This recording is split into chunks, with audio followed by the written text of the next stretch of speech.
ఆ గుణపం వచ్చి వెంకటేశ్వర స్వామి వారి యొక్క చుబుకం మీద కొట్టుకుని నెత్తురు కారుతూ లోపలికెళ్ళి గుడి తలుపులు రెండు మూసి కడిగి పెట్టేశారు. కొడితే మొత్తానికి స్వామివారి దివ్యలీల చేత తలుపులు తెరవబడ్డాయి. లోపలికి వెళ్ళారు, వెతికారు, పిల్లవాడు కనపడలేదు. అప్పుడు ఎంత ఉండేది కనుక గుడి.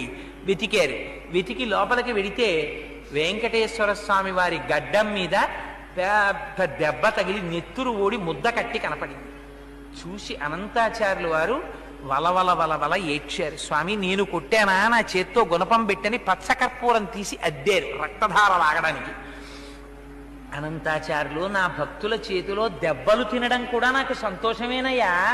అందుకని ఎప్పుడైనా వెంకటాచలం వచ్చిన వాళ్ళు నా గడ్డం వంక చూసి వెంకటేశ్వర స్వామి వారి గడ్డానికి ఉన్నటువంటి తెల్లమత్స ఏమిటండి అని ఎవరైనా అడిగితే నీ కథ చెప్తారు.